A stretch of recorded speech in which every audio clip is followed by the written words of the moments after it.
You are going to absolutely love today's episode. I'm going to show you a landscape that is quite possibly one of the best I have ever... hang on.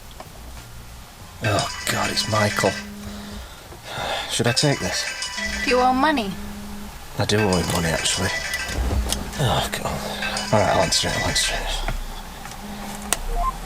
Hey, Michael. How's it going, mate? Hey, Gavin. How's it going? You liking that new Sony A1, huh? It's a pretty nice camera, huh? Yeah, it's quite nice. Where's my money? What? You know exactly what I'm talking about. You know, Milky Way Made Easy, the course that we made a while ago, teaching people how to shoot and edit the Milky Way. Fototripper and Michael Shainblum put together Milky Way Made Easy. This is an online photography course that features practical tutorials, both shooting in the field and post-processing. We'll talk about the gear that you need and the camera settings that get you the best Milky Way images possible. We'll show you how to do twilight blends and even star trails and much, much more. Where's my money? Well, it's, You haven't paid me in like 6 months, and now you're shooting with a fancy new camera. So where's my money? Well, you know, You haven't spent it, have you? define spent. I want my money, Gavin. Otherwise, you know what happens. Is that the lens blower? Oh, you know. I do. I'm really sorry, Michael. I'll get you your money, I promise. How? Well, what we'll do, Michael, is we'll have a sale of Milky Way Made Easy. Put it on sale, yeah. I'm listening. Yeah, we'll drop the price to something ridiculous like $99. We'll sell a bunch, and then I can get you your money, and then we can make volume 2. Oh, I'm never working with you again, Gavin. Well, why not? Well, aside from the fact that you owe me money, do you remember what it was like working together? It wasn't that bad, Michael. I would never do that. That's bang out of order. Bang out of order. I'm out of order? You're out of order. You slapped me back there. Slapped you? That was pure. You were trying to get me off the cliff. Is that the loudest you can chew, or does it actually get louder? What does that mean? Well, your teeth definitely work, don't they? That crunching. That was probably medium. I'm not saying it's super loud, but it did sound like a velociraptor crashing its way through a forest. I will never work with you again, Gavin.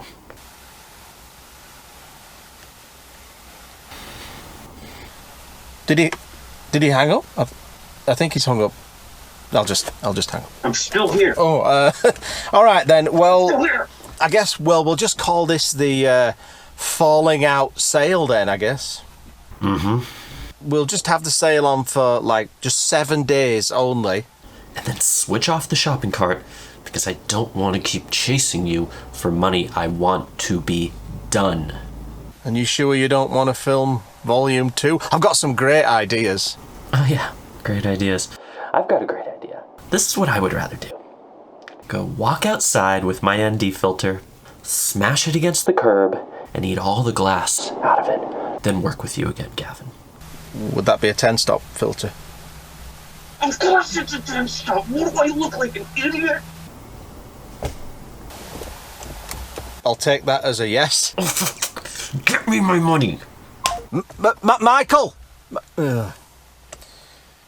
There's a link in the description below.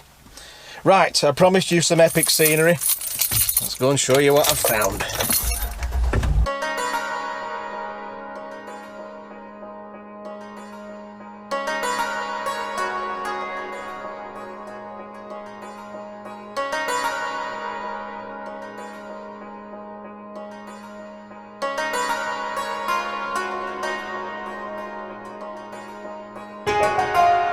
Why do I do this? Why do I rise when it's dark and drive for hours just to take a gamble? Maybe I'll get a shot, maybe I won't. I probably won't. But sometimes, every now and then, I find a moment that feels like, well, it feels like this.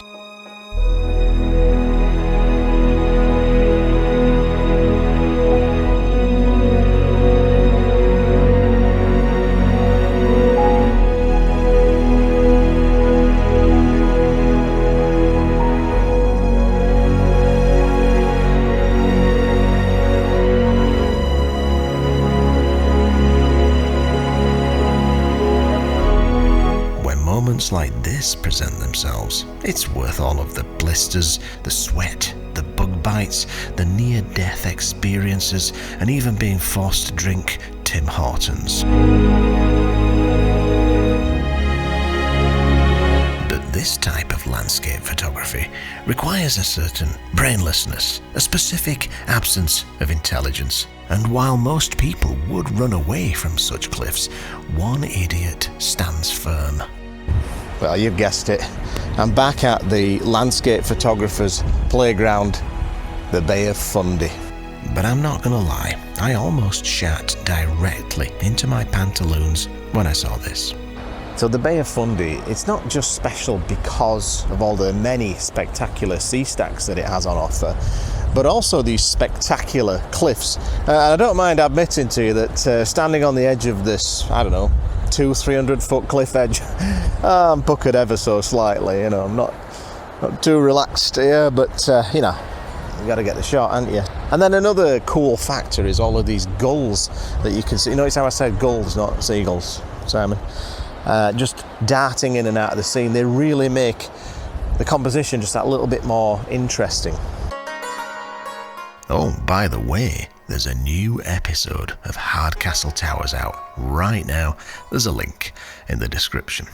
Okay, back to this episode. Let me just show you this composition that I framed up right here. Man, I am absolutely loving this composition. I would even go so far as to say that it's tremendous and magnifique. Let's just call it Tresmafique. So I love the composition, but the light is terrible. When I first got here, the fog was just blasting in and out of the scene real quick, and I got some absolutely gorgeous pictures of this, almost this exact same composition. But now the fog has disappeared, the clouds have gone, and we've just got a clear blue sky. But I feel like the tide conditions are probably perfect, because if you look at the tide here, so this tide becomes really high at high tide. It's the Bay of Fundy. It's famous for its outrageously high tides. So I've watched, you see this tiny little bit of beach that you can see there? 5 minutes ago, that was there. So it comes in so fast, it's really dangerous. And I've heard that you can actually find somewhere to hike down there. And actually, I've seen people that have shot images down by those sea stacks, but if you get caught out by that tide coming in, your access out is gone. So maybe the shots that I've seen are from people that have kayaked in. I don't know, but I don't quite have the stones yet to find that trail and get down there, because there's a very good chance I wouldn't make it back. But looking at this tide, I really love. This is almost like an ocean waterfall. You can see this water is just streaming off down a little slope there, and I love how this is doing that. When the tide gets super high, well, that's probably not going to be happening, or it's certainly not happening the way it's happening now. It's probably just comes way up past there and halfway up these sea stacks. Probably not quite as dramatic. I've no idea. I've never seen it like that, but I would imagine so. Or maybe when the tide's really far out, then you could get all kinds of tide pools and just some brilliant shots. So I'll definitely explore that one of these days. But man, I love this foreground. I love these cliffs, the stacks, the seagulls that are just going crazy. You just need some clouds, all that fog. But anyway, here's the shots that I got from earlier when the fog was rolling in and out. I think you're gonna like these.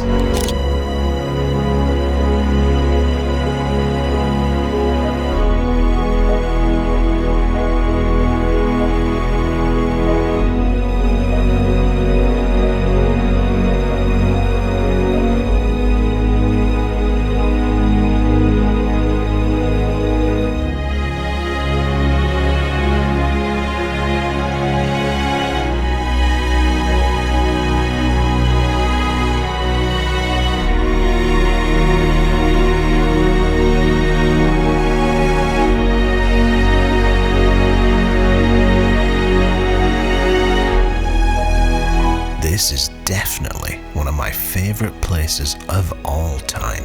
Can you imagine a stormy day with crashing waves and dynamic storm light?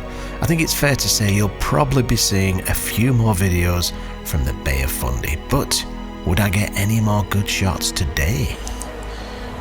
Well, I just checked the forecast on windy.com, and it's not looking good. It's just blue skies for the rest of today and for tomorrow. And I did check, of course, the forecast before I left yesterday, and of course it changed halfway through my trip here. So you're kind of faced with that dilemma of, should I continue and hope for the best, or should I just quit and turn around or go somewhere else? But I continued, and I'm actually glad that I did. I did get a quite juicelicious shot when we first arrived. I was hoping for a little bit more, but I don't think it's going to happen. But after just 10 minutes of devouring some Lindt plain chocolate, the fog rolled back in for a brief visit, and let's just say, shots were captured.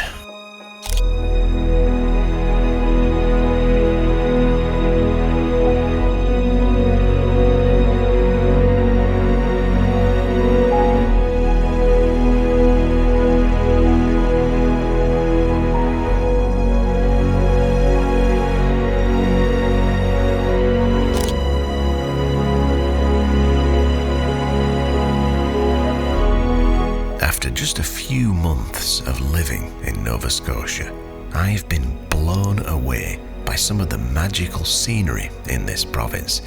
And the thing is, I'm only just getting started. So I think we'll get back to the camper and head home, and if we can find something cool on the way, then we'll stop off and maybe shoot something else. Maybe like a waterfall or something like that. So you were strangely absent for most of this vlog, love, in this episode. What's that all about? I'm terrified of heights.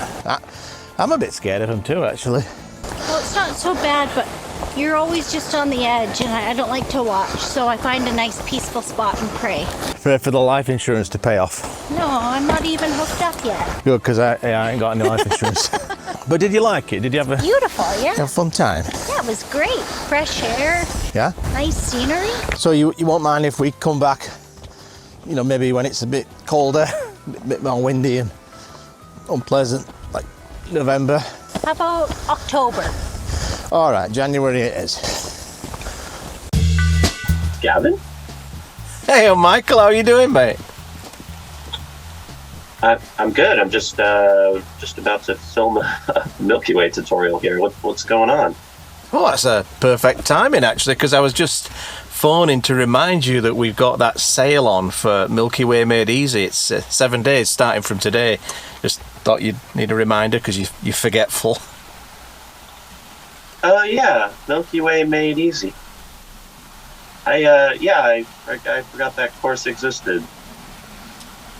But it's one of the best landscape photography courses for Milky Way in existence. We spent 2 whole weeks together filming it and about 2 months editing it.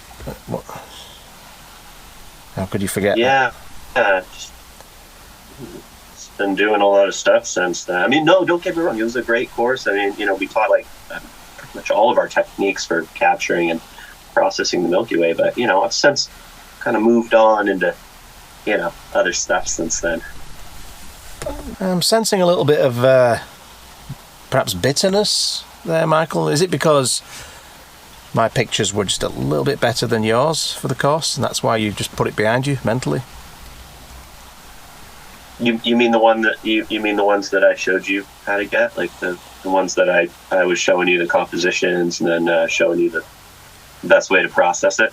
Well, I mean, you gave me a couple of little tips on how to focus, which ISO settings to use, but I was the one that showed you got to take your polarizer off. That was gold, that tip.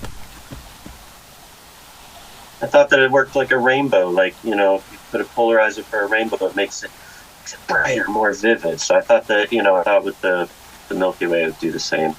No, you got to take it off. You have to take it off.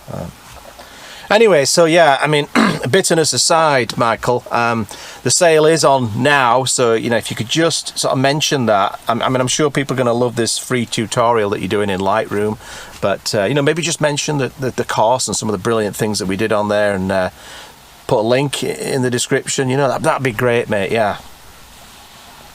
Yeah, All right, I guess I'll do that. Sure. All right. Yeah. Well, listen, I've got a bit of time now. I mean, if you wanted, I could join you on this tutorial, maybe add a bit of creative input. Yeah, I don't know. You know, I get Gavin on this. I'm really trying to teach people stuff. You know what I mean? I'm trying to. It's supposed to be educational, and yeah.